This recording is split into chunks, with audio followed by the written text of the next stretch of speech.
Hey, what is going on? I remember when I first started Jiu-Jitsu and my coach told me a story of there was one time a female was camping and this was one of his past students, and she woke up and somebody had gotten into her tent and was on top of her. And when you find your passion, it ignites you as a person.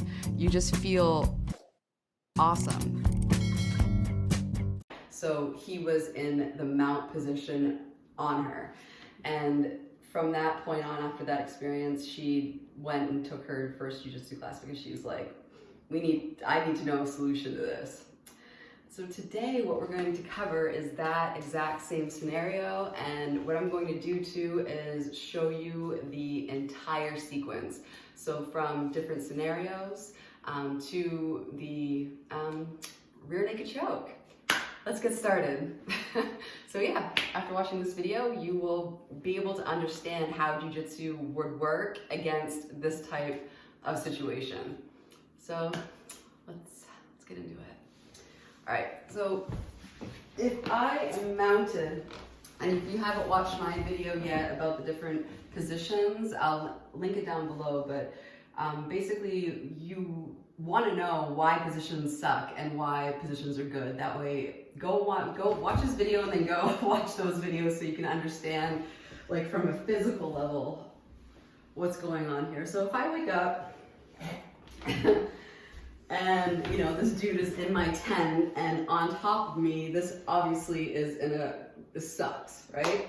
So if you are like, let's add a little bit of pressure too. So let's say they're striking you, right? So if I'm getting hit from this position, this sucks. So the first thing that you want to do is you want to make sure that you have your elbows in their thighs and that they're not creeping up, because this mount sucks even more, because now, do you know why? Because now you have no hip.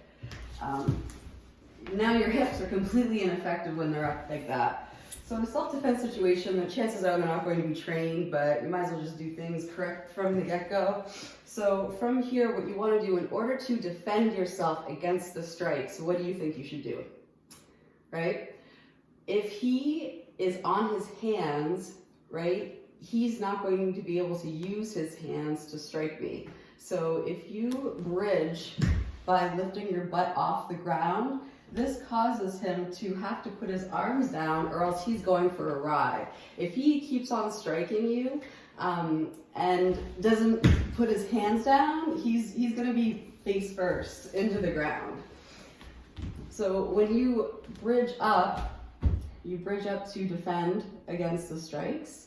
You can then capture one of his arms, take your leg, put it on the outside of his leg, and then you bridge and roll. So you do that same movement that we did to make his hands touch the ground to begin with. Then you look over your shoulder and you roll him over. Now, what's up? Can you do the side so they can see? Sure. So we can do it again. So basically, he has me mounted. I bridge to make sure that his hands hit the ground. That way I can capture the arm, and also that's defending against strikes. So I capture his arm and put my foot on the outside of his foot. I bridge up and I roll over my left shoulder, looking up, and now I am now in his mount, or not in his mount, in his guard. So we just switched from being mounted to being in somebody's guard, on the top side of somebody's guard, which is a huge improvement. Now, what if he's choking me? What if I wake up and this dude is choking me? So you want to do a murder choke? So the technical name for this choke is actually like either the murder or rape choke. So basically, if somebody is choking me from this position, this is actually a good thing, because I already have his arm trapped. Like, I didn't even have to, bridge and trap the arm. His arms are already trapped. So if he's doing like a two-handed choke like this, perfect. Because he's already done half the work for me. I don't even have to capture the arms, like, I'll just do this just to make sure that he can't post out with one of his arms, because if I don't capture the wrist, then he can post out with one of the arms and stop this bridge and roll movement from happening. So just doing the same thing. Capture both the wrists, I'll bridge and roll over my right shoulder this time. Oh, hardwood floors are nice. Thanks for not hitting the camera. So that is that is how you would escape being mounted, and being mounted with strikes, and being mounted while being murder choked. Now I'm going to show you what to do from that position. So you have somebody who's on top of you, they had you mounted, and then you bridge and rolled, and now you are in their guard. So if we start from here, if I'm in Gary's guard, right, there's some things that you can do from here. If you are doing this for self-defense reasons, like, they probably are not going to know how to even close their guard and why you would even want to do that. So you're gonna flip this guy over, and he's probably gonna be like, what? In this instance, you know, you can either just get up and hit the road, or, you know, if you're a little more advanced, you could pass his guard. I can just show you, just do a demonstration, that way you can like understand how these things all play in together. I would never expect you to actually do this without training, but why not show you the possibilities of jiu-jitsu, right? So let's just say he sucks and just has his legs open, right? Like, I don't even need to work very hard. Like, I could just get up using his knees and just go right to mount over his knees. That would be like the technical way to do it with like the least skill. Oh, do you want to back up a little bit so I'm in the frame? Just go this way a little bit. All right. So like, let's say the scenario is like playing out, and if a guy starts like trying to murder choke you, chances are he's still going to want to be, you know, he's probably going to be pissed after you just did that little role reversal. So anytime that somebody's arms are extended like this, they're just asking for an arm bar. If like, when you start training like in a gym, nobody that you roll with that has more experience in 2 months they will never stick their arms out like this. But somebody that was previously murder choking you, you know, like this right here is a stupid move on their part, because now their arms are exposed. And when their arms are exposed, you can then move to an arm bar, right? So when you are in this armbar position, I mean, I'm not going to go over all like the little technical details, because this video is going to be like an hour, but I just want to like demonstrate what these movements look like. So basically, when you have the arm, you can lean back and pinch your knees to create a fulcrum point to then break their arm. If, let's say, you know, the guy's like smart and he puts his hands together to try to prevent you from getting this arm, you can take the back from here.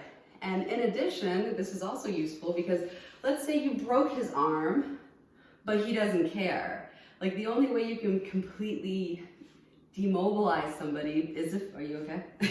is if they're unconscious, which we'll get to. So let's say either or, you know, you broke the arm and now you just want to make sure that you're safe. Like, a guy with one broken arm still has another functioning arm and 2 legs, so you still have some work to do. But you've broken his arm, right? And now what's keeping his head down is this leg right here. When I remove this leg, he's going to pop up, and now I can arm drag to my far hip, and then now I can take his back. And let's scooch down.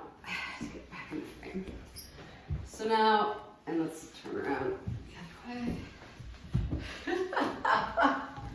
So now that I have his back, right, you can then put your arm around his neck and go in for the arm and see.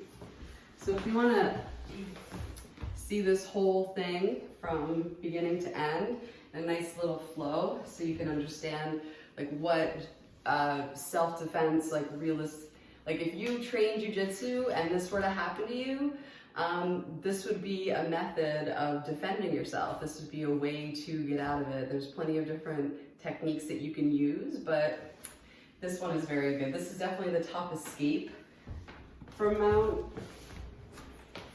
especially in the situation where you are being struck or strangled. So let's just, yeah, we can do the punching one. So from here, capture the arm, bridge and roll, get back in the frame. He sucks and doesn't even know what a closed guard is. So we're just gonna go quick and nasty, sorry, to mount. He's still trying to strangle me. We're gonna go over and get the arm bar. We break his arm. He's kind of pissed about it, tries to get up. We pull the arm over for an arm drag. Now we have his back and we can sink in arm and choke. Ta-da! So some things to remember. Working on these escapes is very important because you can't get further down the sequence until you complete the first move. So let's break down the first move just a little bit. That way, you know, you're on your way. You're on your way.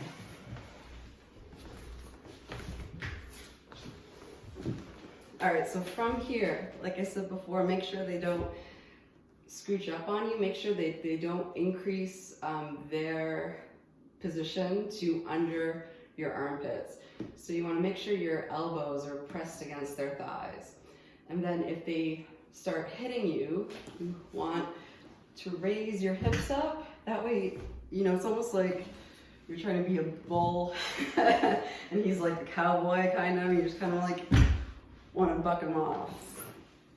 Now when he reaches his hand to the ground, you want to suck it all the way in, like so. Step over to trap this leg, and then do that same bridging motion. And here's a little tip too. When you use your elbow to press against his hip, oh, you want to turn like 90 degrees. All right, so this elbow right here helps you a lot, because if you press it against his hip as you're turning, that really helps you to move the weight. That, and if you're always looking where you want to go, it makes any move much more powerful. This is like one of those, it's like a truth that's true for any takedown, for anything that you do in jiu-jitsu. So I always want to look where I want to go. That just makes the body turn at an angle with much more power. So I'm here, I look over my shoulder to where I want to go, I bridge, and I roll. Good? All right. Now there is another escape that you can do if you are mounted. I personally really like this escape. So this escape, like let's say, instead of them choking you or striking you, let's say they're down low and they're just kind of like muffling you. So get down low. So from, that's okay, you can. So from here, if he's down on me like this, what you can do from here, if they do have the grapevine, you can get rid of that.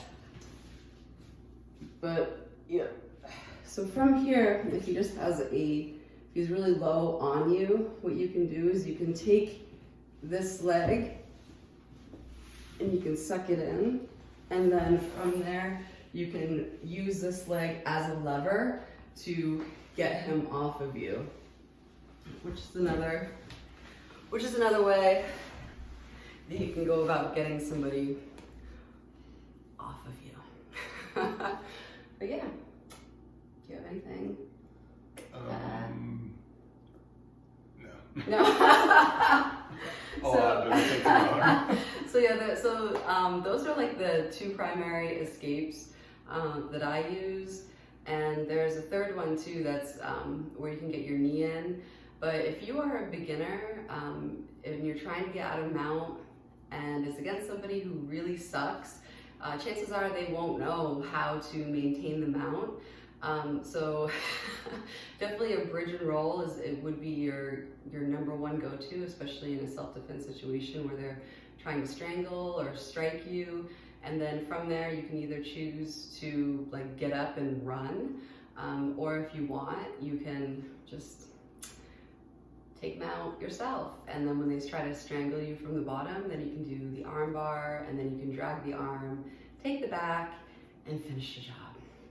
So yeah, thank you so much for watching. Definitely watch my previous video that talks about the different positions and why each position has a specific value. That way you can understand the framework. So this video will make a lot more sense after that.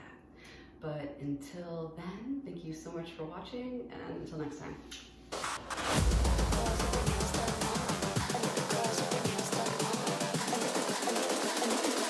I think the girls with their nails done now.